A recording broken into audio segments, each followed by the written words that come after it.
You're listening to the Cyberwire Network, powered by N2K.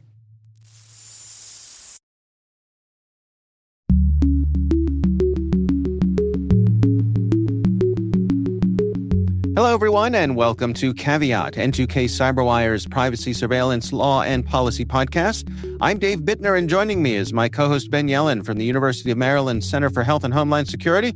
Hey there, Ben. Hello, Dave. On today's show, we are joined once again by our friend Caleb Barlow, CEO at Cyberbit, to discuss executive protection and its intersection with cybersecurity. While this show covers legal topics and Ben is a lawyer, the views expressed do not constitute legal advice.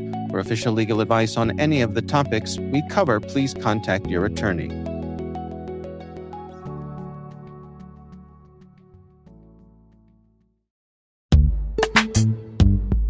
Ransomware, supply chain attacks, and zero-day exploits can strike without warning, leaving your business's sensitive data and digital assets vulnerable. But imagine a world where your cybersecurity strategy could prevent these threats. That's the power of the ThreatLocker Zero Trust Endpoint Protection Platform. Robust cybersecurity is a non-negotiable to safeguard organizations from cyber attacks. ThreatLocker implements a proactive, deny-by-default approach to cybersecurity, blocking every action, process, and user unless specifically authorized by your team.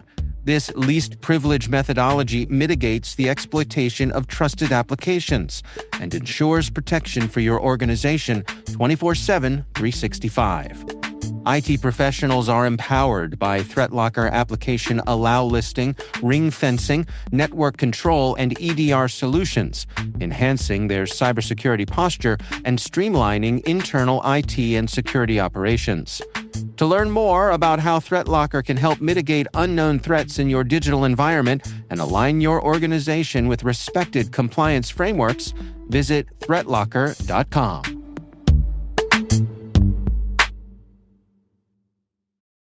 All right, well, let's jump in with our topic of discussion here. Let me start by welcoming Caleb to the show. Caleb, great to have you back. Hey, gentlemen. How are you today? Not bad, not bad. So today we're focusing on executive protection. And Caleb, you brought this to our attention. Obviously, we were all aware of the situation in New York with the CEO of United Healthcare, the shooting there. Can we start with that? I mean, describe to us, Caleb, your response as you saw that story play out. Well, first of all, I think let's acknowledge this was obviously a very tragic situation in that, someone died in a pretty dramatic way. But I think now that some time has passed, like every incident that we often talk about on this show, let's go back in and unpack this. And executive protection has existed, certainly in the United States, for a long time. It's obviously very different when we're talking about executive protection in the United States for a corporate, Fortune 500 executive versus, let's say, then an oil executive working in maybe, Colombia or something like that. Those are two very different things. But when we talk about this as someone in the US effectively walking across the street from their hotel to an investor conference. And then, I think we kind of use the word here, allegedly assassinated in the street. This is something that is in many ways unprecedented, right? Like normally we think about the biggest issues that might happen to an executive is they get embarrassed. We've seen executives have things thrown at them, which has been everything from, whoopie pies and cakes to, sometimes things a little more disgusting. But a murder in the street is a whole other level. And I think this really rattled the cage of what is executive protection. But of course, what is also interesting, and I think where it comes in play to a lot of listeners of this show, is there's a huge cyber component to executive protection. And interestingly enough, there's a huge tax component for these executives to executive protection as well. So, I think it would be helpful to kind of unpack this a little bit and talk a little bit about how we might want to think differently about this. Yeah, I think it's a great idea. Before we dive in here to some of the details, Ben, let me check in with you. Your thoughts reacting to this story. Yeah, I mean, I want to give the same acknowledgement that Caleb gave. It is a tragic incident. I'm kind of disturbed to see the folk hero status that this alleged assassin has received online. And that's a topic for a different podcast. It's something that has kind of surprised me in a lot of ways. Granted, it's probably something that's very isolated to the social media sites that I peruse, but that's an angle that's important here. But otherwise, yeah, it was a tragic incident, and I think it does force us to look at some of these security protocols. And I think one thing I'm sure Caleb is going to talk about is it's not just like you think about your old mob movies and there were just like a couple of big dudes standing in the doorway protecting you. I'm like, we call that the muscle, Dave.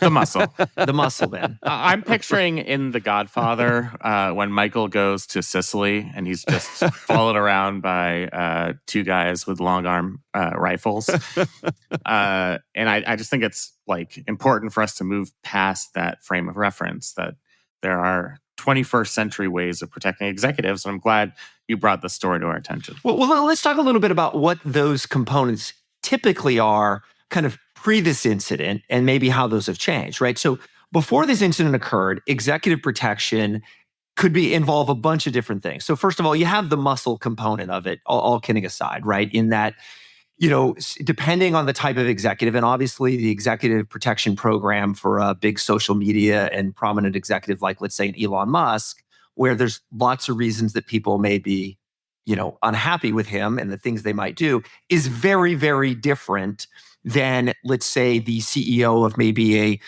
paper and packaged goods company, right? Not that they both don't need them. The latter might have like union issues and other reasons or environmental issues why people might be upset with that CEO. But at the end of the day, the CEO is the face of a company. So they're going to draw this ire from any number of parties, right? But executive protection historically has had a couple components, right? There's the muscle, but then there's a lot of work on social media. What is the threat? What are people saying? What might they be upset about? Are they getting organized? Are they threatening to do something? So social media monitoring is a big part of this. Dark web monitoring is also a very big historical part of this, of what are people saying about the company, maybe saying about that executive on the dark web. Again, a good opportunity to see if people are getting organized, if there's a campaign or something like that. And then we get into kind of, geospatial monitoring. It may not even be about the executive. Is there something happening in this area, maybe around this plant? Maybe it's a chemical plant that had an issue where, the chemical spilled and leaked into the environment and killed all kinds of, endangered creatures and things like that, right? So it's this concept of spatial awareness, social media awareness, physical awareness that really comes into the realm of executive protection. Now, there's lots of different types of executive protection teams out there, and they're looking at, the home of the executive, what happens when they travel, and kind of travel planning, physical security.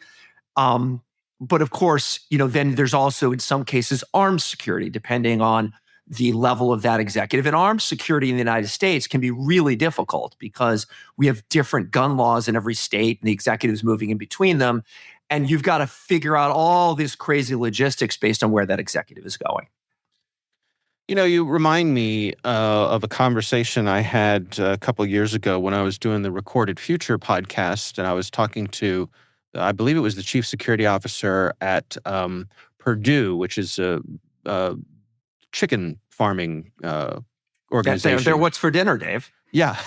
Literally in my house. So Maryland-based company as well, yep, I believe. In my home state of Maryland, if you go out to the Eastern Shore, probably half the farms out there are Purdue chicken farms. And so in my conversation with this gentleman, and I think this slots in exactly to what we're talking about here, our conversation was focused on cybersecurity, but he made the point that a big part of the threat intelligence feed that he was getting was about the physical security of those plants, because there are people out there who are not happy with the idea that people are eating meat. And so if you're a chicken farmer, you have to be aware of those things and have those things on your radar. And before that conversation, it wasn't really something that I'd thought about. That component, that sort of political component of the physical safety of your plant, of your headquarters, the people who work for you. So that was a bit of an eye-opener for me. Well, I mean, let's think about that too, right? Like there's lots of things that can happen to a physical location. So again, another thing an executive protection team will often look at is, you might literally look at the gates at the, physical infrastructure. Like now imagine that's not just a chicken farm. Imagine that's like an oil refinery, right? Like now it's taken up an even a notch of some sort of, action on that plant could have real repercussions. I mean, in some cases, people are even getting private satellite flyovers of locations to understand what might be happening in that location. And believe it or not, these things are not that expensive nowadays, right? But I think the other thing we have to look at with executive protection, and here's where this gets interesting. Many, I don't know if I know enough to say most, but an awful lot of corporate, Fortune 500 executive protection plans are actually less about protecting the executive and more about a tax loophole for the corporate jet. So the issue is Go on. So I bet you guys weren't expecting that twist. No, I've been saving this. But here's the thing, right? If you are using a corporate jet for business travel, okay, that's a understandable business expense if you're a Fortune 500 executive. If you're using it for personal travel, that is compensation. Interestingly enough, one of the fascinating things with many, and I don't know if I know enough to say most, but certainly an awful lot of executive protection programs, is there's also a tax benefit for the executive when it comes to the usage of the corporate jet. Now, here's the issue. If you have a corporate jet and you're using it for business travel, well, that's an understandable corporate expense. On the other hand, if you're using the corporate jet to take yourself and your family out to Lake Tahoe for a vacation, that's considered compensation, unless you have an executive protection plan and there is a viable threat that indicates that you need to use a corporate jet in private travel for your own personal safety and the safety of your family. So what does this mean? It means that many executive protection programs historically have been, and I'm going to make up a term here, what I would call vanity executive protection programs. Meaning that, yes, there are times where maybe that executive needs a little muscle at the quarterly meeting to maybe fend off some protesters or something like that. But generally speaking, there's not a big threat to the executive other than their potential taxes. Wow. It's sort of like the fig leaf of security when you're actually just trying to game the system, which it's tough because like there could be some isolated threat out there. You talk about quarterly meetings, like you could have angry investors. You never know if one of them is going to commit an act of violence, but even one angry investor for a non-controversial company, and then you have a high-profile incident of violence. So like you can't completely discount it. So I found a great article from CNBC that kind of outlined 20% of Fortune 500 companies list some type of security benefit for their chief executives, according to recent proxy statements. And now that was not the case, interestingly enough, they found in this article with United Healthcare's executives, right? So at least it doesn't mean they didn't have executive protection, but it wasn't listed in the corporate proxy statement. But some of these executive protection programs are massive. So vaccine maker, again, this is from the CNBC article, Moderna and Pfizer in 2023 revealed that they each spent upwards of $1 million on executive security. All right, for a company that size, that doesn't sound too crazy. CVS Health disclosed, now this was with the former CEO, Karen Lynch, that she needed to use corporate aircraft pursuant to an executive security program for both business and personal travel. Similar to the approach for aircraft, she used to use a corporate driver. And by the way, the driver thing from a executive protection program is also a significant liability reduction, because if that CEO, who's obviously high net worth, gets in a car accident, let's say they're at fault, they're going to get sued. If it's a driver, it's the driver getting sued and the driver's not worth as much, right? So, some of this is risk reduction. Some of this is managing some loopholes with tax benefit, and then some of this is actual real threat.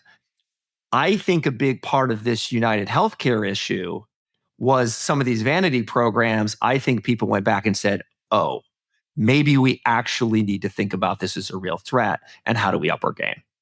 It certainly seems like an eye-opener for a lot of folks. And there was a story in CNN about how many organizations were taking a second look at their security after this event. Obviously, I mean, we heard the stories about companies removing the photos of all the executives off the websites. I had a conversation with Chris Pearson, who runs Black Cloak, which is a company that helps high-level executives sort of lock down their cybersecurity. He was saying that after this, their phone was ringing off the hook. But he also mentioned in a side conversation about what you touched on, Caleb, which is that at a certain level, a lot of executives aren't allowed to drive themselves places anymore, which I hadn't really considered as well. Now, I'm curious, Caleb, I mean, you have been the CEO of a public company. Did anything change for you when you had that responsibility? Were there any additional elements that came into your life having that position? I've had two situations in my career where I've encountered kind of, different levels of executive protection. So when I worked globally for IBM, there were certain countries that I was absolutely forbidden from driving in. Having a car, had to have a driver. There was one country I traveled to where I had to have an executive protection detail. But that was pretty rare, and that was just because of where we were going. And, honestly, it didn't mean much more than making sure certain people knew where we were going to be, what our route was. And most of that was a kidnap and recovery concern than anything else, right? And I think, certainly like oil and petroleum companies get into these kinds of concerns a lot. That is a completely different set of issues than a CEO crossing the street in Manhattan into the Hilton, right? Like, totally different ballgame.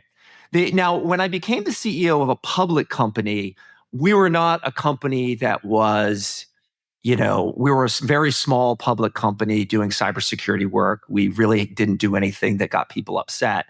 I will say, however, what was very alarming was the loss of privacy.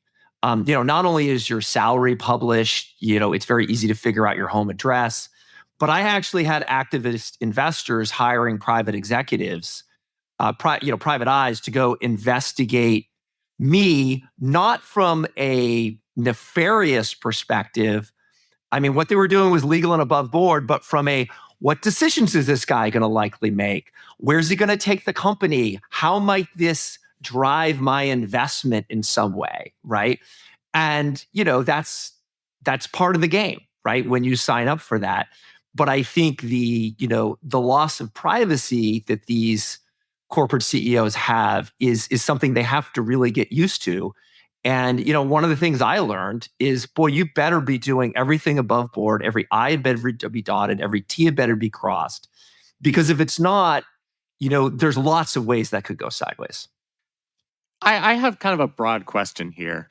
This is what an economist would call a sunk cost, right? So all of the money you invest on security for a CEO, that's not getting back to the investors. It's not helping you turn a profit, at least directly. So at what point do you reach that threshold? Like, when does a company realize we have to actually take this seriously? We have to invest our own resources in protecting our executive. Like, what are some of the telltale signs you look to for when companies should reach that threshold? Well, I think this is where the connection, interestingly enough, with cybersecurity becomes so important, because it's not really a question of what business are you in or who's the executive. It's what's the threat, right? Like, you could be in a really edgy business, but have an executive that everybody loves and there's no threat, right? On the other hand, you could be a completely mundane business that happened to tick off an investor or a customer, and now you've got a real problem, right? So I think social media monitoring, which, all the cyber folks that listen to this really know how to do, that's incredibly important, as is just general news monitoring. What's the sentiment of the company? What's the sentiment of the CEO?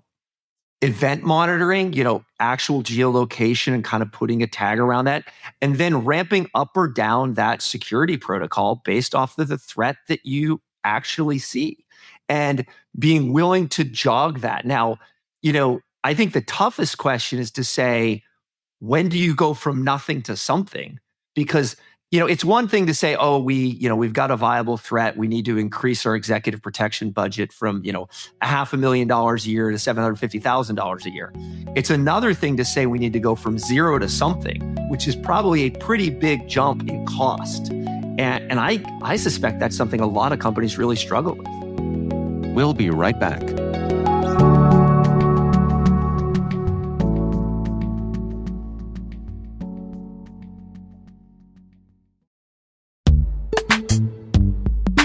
And now, a message from our sponsor, Zscaler, the leader in cloud security. Enterprises have spent billions of dollars on firewalls and VPNs, yet breaches continue to rise by an 18% year-over-year increase in ransomware attacks and a $75 million record payout in 2024. These traditional security tools expand your attack surface with public-facing IPs that are exploited by bad actors more easily than ever with AI tools. It's time to rethink your security. Zscaler Zero Trust plus AI stops attackers by hiding your attack surface, making apps and IPs invisible, eliminating lateral movement, connecting users only to specific apps, not the entire network, continuously verifying every request based on identity and context, simplifying security management with AI-powered automation, and detecting threats using AI to analyze over 500 billion daily transactions. Hackers can't attack what they can't see. Protect your organization with Zscaler Zero Trust and AI. Learn more at zscaler.com/security.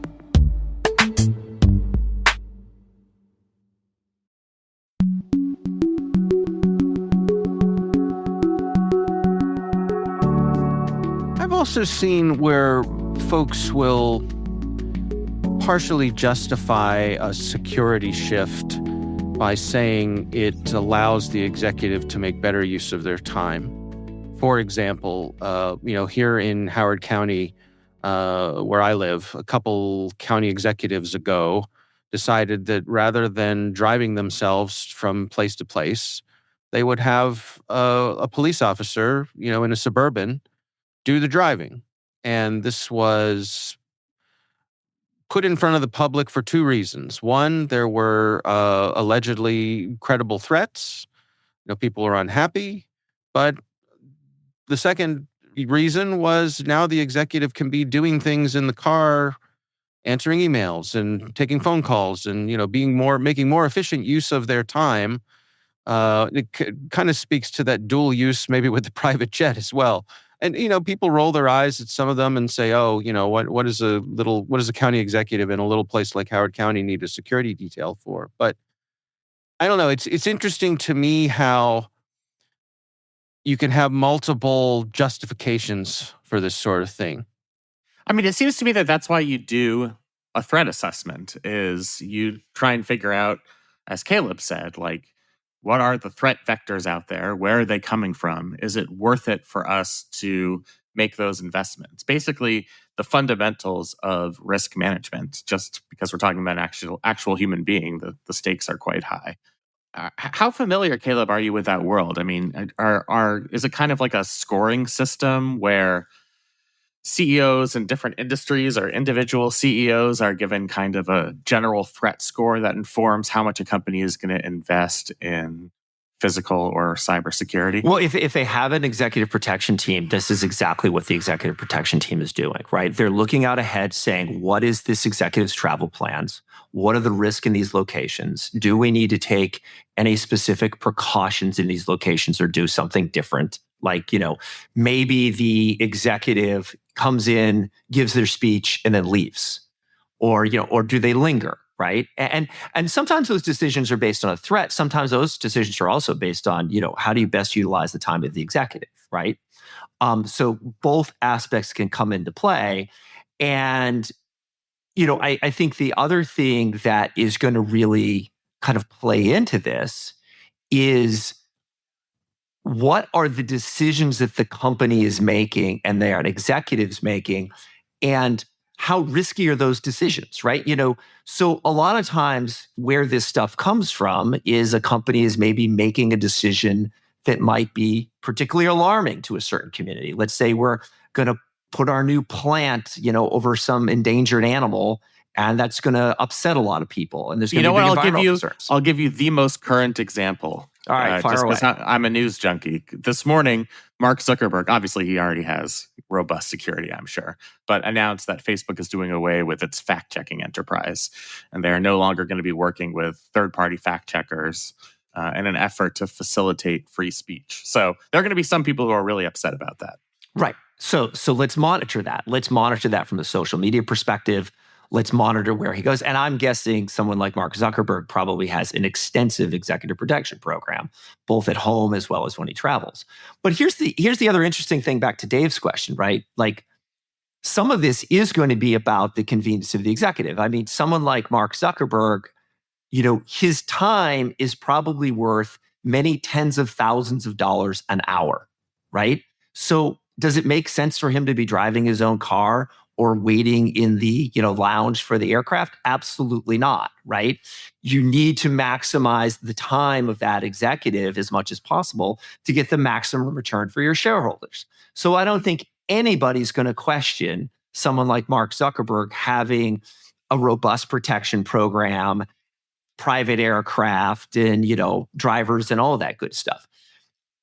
Now, let's wind back to the United Healthcare executive. Like, okay, on one hand, lots of people get upset with healthcare, and I think lots of people get upset with United Healthcare. Would any of us, now granted, we're not in the know on what the specific threat was and what was posted on social or anything else, but in general, would any of us think that there was an assassination threat of a U.S. healthcare executive? That's just not even in the realm of things I would have even thought of. I could see somebody yelling at him at the street, or maybe disrupting a conference, or, throwing a rotten tomato at him or something. But this was well thought out, premeditated in a way that, what would it cost to prevent that? This is the other scenario with this, right? Like, okay, let's say that it is a viable threat that the executive could be shot outside of a hotel crossing the street. What's the level of protection and the cost required to mitigate that? Now you're talking diplomatic security level. Secret Service. Yeah. Reagan still got shot outside of a hotel, going Great point. from, so best protection in the world. Here's the thing that I think about with this. It makes me think of Columbine, in that before Columbine happened, before we had the school shooting at Columbine, school shootings were not a thing. They were not on our radar. We didn't think about them. We didn't consider them. It just wasn't a thing.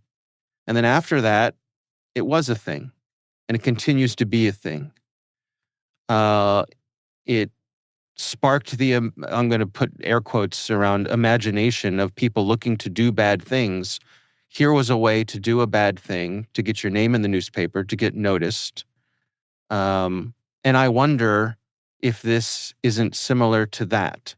Well, how is this different then, to your point? Are we entering a period of heightened violence, right? We had the attempted assassination of, President-elect Donald Trump. We had the attack on Nancy Pelosi's husband. These are all switches to for that matter, we had January 6th, right?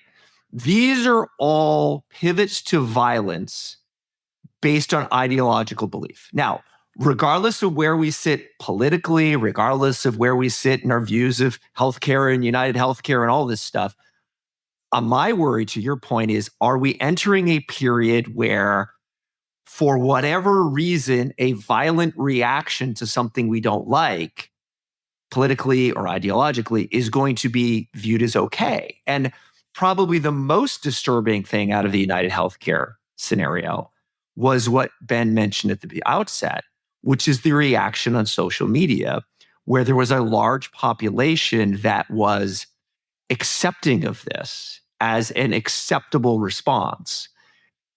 That, in my mind, is the biggest takeaway I have on this show, is that if you're responsible for executive protection, maybe the world has changed and we need to start really looking at social, really looking at dark web, really looking at geospatial, and starting to monitor this in a robust way, even if we haven't decided to go full in with a physical detail yet on an executive. I'm reminded, to paraphrase, I think it was the comedian Chris Rock who said, I don't condone it, but I understand it. The people's response to this killing. And I think the frustration that people have built up inside of them, where they feel as though there is no avenue that they can get properly heard with some of these mega companies, right? What I say about these companies is that they no longer operate at a human scale. They've gotten so big. There's so many consolidations. I think about, growing up, the cable companies where they were local. So if you had a problem with your cable company, chances are you or one of your neighbors knew somebody who worked at the cable company and you could get it resolved. That's not the way things are anymore. If you have a trouble with the cable company, with your healthcare company, there's a point where you're going to go up against a brick wall, and that's it.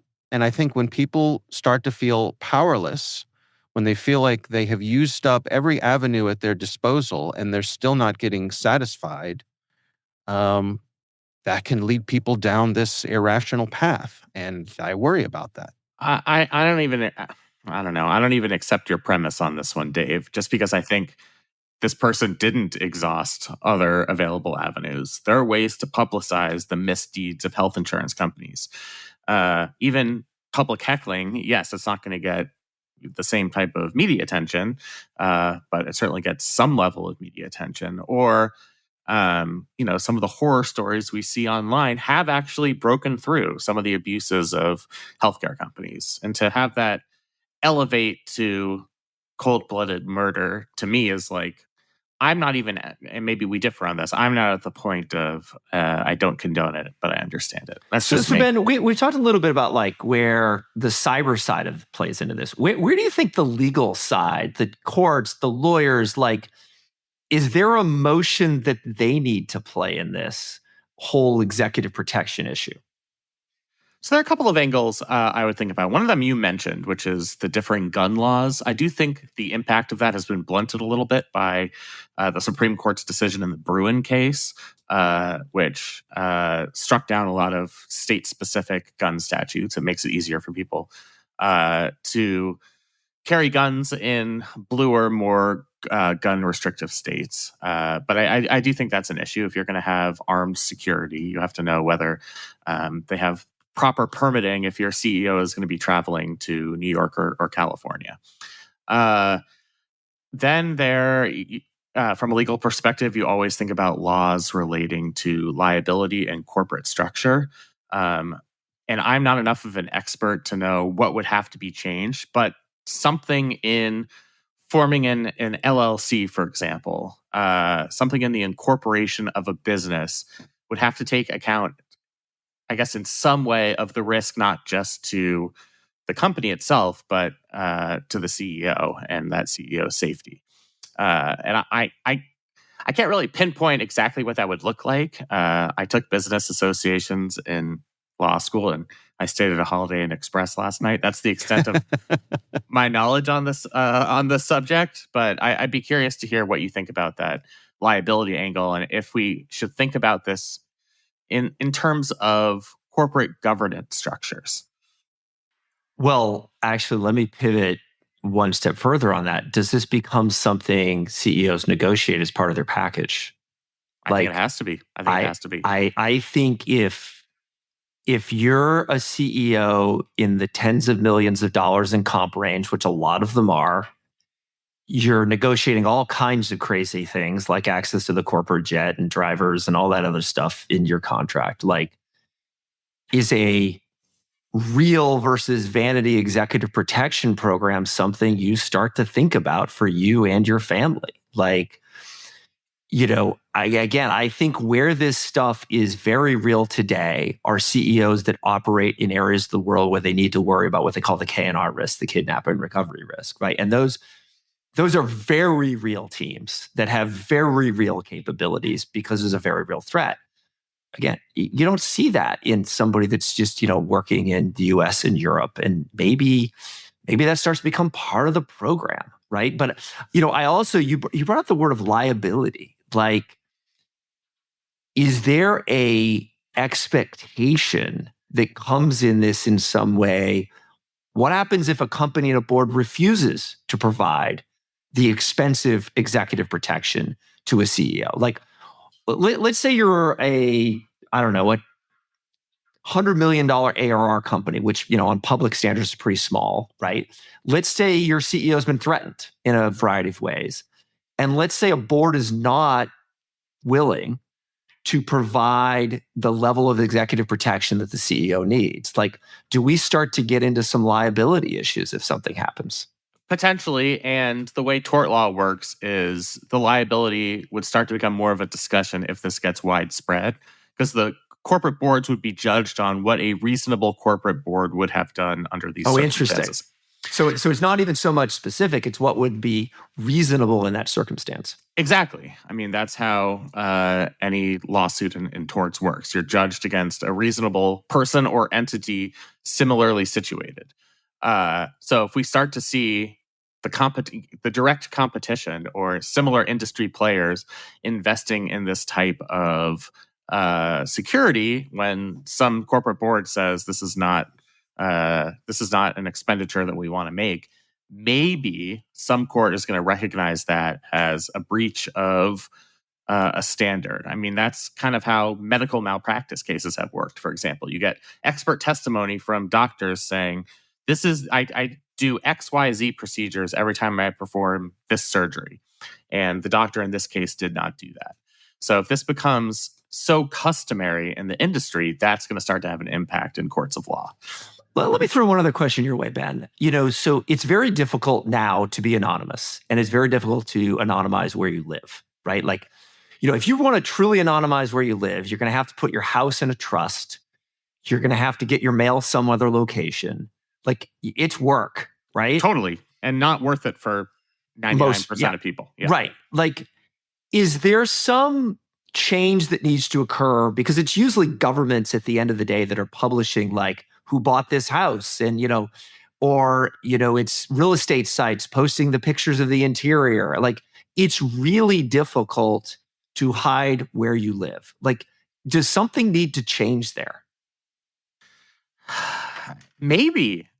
The thing is, like, and I've been trying to take this situation with the gravity that it deserves, but it's still, like, if you step back for a second, a niche issue that affects CEOs, which in and of themselves are 0.001% of the population. So there are societal uses to having public property records.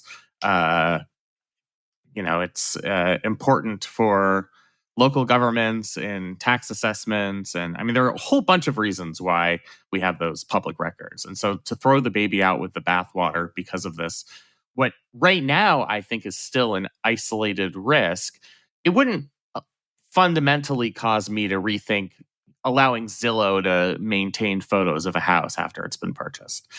And I don't think this is something like, of all the priorities that Congress has, for example, would I go out of my way to take those actions? Probably not. I'm curious to see if you disagree or what you think. Well, we actually talked on a prior show about, kind of upping the game on your, this is on the Cyberwire podcast, upping your game on these things. Interestingly enough, you can remove your house from Zillow and other sites. You can obscure it on Google. There's things you need to do with your Wi-Fi to hide where you live, right? But it's really hard. And at the end of the day, the part that's almost impossible to change is all the public property and tax records. There was recently I saw, there have been several Twitter accounts that specialize in tracking the corporate jets of famous people, because that's all publicly available. Yeah, there was that whole information. issue around the guy tracking Elon Musk, and didn't he kick him off of Twitter or whatever? Right. He right. did, and Elon Yeah. Musk referred to it as you're posting my assassination coordinates. I mean, that is another risk vector, is like, I was curious as to whether Taylor Swift was going to show up to last year's Super Bowl. So I searched it on Google, and people were tracking her private jet. She had a show in South Korea. You could see exactly where it was. There are security measures in place. I think all of those public flight records are, I think they're on some sort of delay where what you're seeing is what existed 10 minutes ago or whatever. But still, I mean, it's kind of insane that that information is so readily available and easily accessible. But I did see something recently, and I don't remember the precise details, but where I guess it's the FAA, who has jurisdiction over this, is taking some steps to try to make it a little harder to automatically track these jets. So you could say they recognize the issue. You could also say that they're, caving to the requests of billionaires. But and both those things can be true at the same time. But it's an interesting point. How much public information do we keep public? Let me ask you guys this, and maybe we can bring it home with this. How do we make sure we don't overcorrect here? If this is truly a one-off, if this is a random, one person, a lone wolf, which there's been no indications of it being otherwise so far, the CEOs, the boards are scrambling in response to this. Is this the kind of thing where 5 years from now, half the folks who, souped up their executive security have since let it go by the wayside because turns out the threat isn't real? I think you have to look at this the way you look at any other risk. Like, if you were to ask me in 2018, should our country invest trillions of dollars in pandemic preparedness? I probably would have said yes, but most people would have been like, no, like that doesn't seem like that big of a threat vector. Like, we have other priorities. Let's invest it in housing or whatever, or any other federal priority. When I do things like hazard identification and risk assessments, you evaluate extremely unlikely scenarios. Things like nuclear detonation in a given metropolitan area. Do I think that counties and municipalities in Maryland should invest public resources in protecting against the fallout of a nuclear attack, given its relative lack of likeliness? No, I don't. So I think it depends on, this sounds like an economist's answer, which is, I guess, kind of what it is, but it depends on your evaluation of risk and your tolerance of these kind of isolated harms. I have a slightly different point of view in that I think there's two pieces to this, right? I think you invest in protections for things that are likely to occur, right? Like, risks that you could see occurring, like, hey, the corporate headquarters burns down in a fire, right? I mean, that's a reasonably likely risk that you should probably invest in smoke alarms and, exits in the building. And by the way, those things are required by law, right? But I think the new learning out of this is that companies of any size do need to invest in the intelligence of monitoring for a black swan event.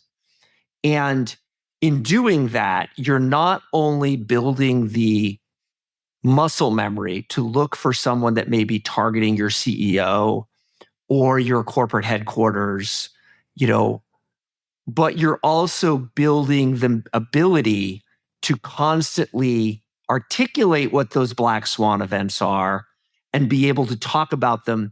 So when one of them moves from being highly unlikely to likely, you've got to be able to deal with that. And I think probably the biggest example of this right now in the cybersecurity world are companies that, for example, are operating out of Israel, right? Where, there was a black swan event there a little over a year ago, and it has changed the way businesses need to operate. Now, the good news is things are very resilient. Businesses keep on trucking, but that was, I think, by any measure, a black swan event. So we need to monitor those, and we at least need to have the plan in place of what if. I think that's right. I think that's actually a good place to close, because you don't have to do things like rewrite laws on public property records if you are diligent about assessing risk and have a little imagination. Exactly. As they said in the 9/11 Commission report, so much of our government's failure was a failure of imagination to connect the dots and figure out that such an event was possible. So I think the same logic applies here. All right. Well, gentlemen, we will leave it at that. Again, our thanks to Caleb Barlow, CEO of Cyberbit, for joining us here today.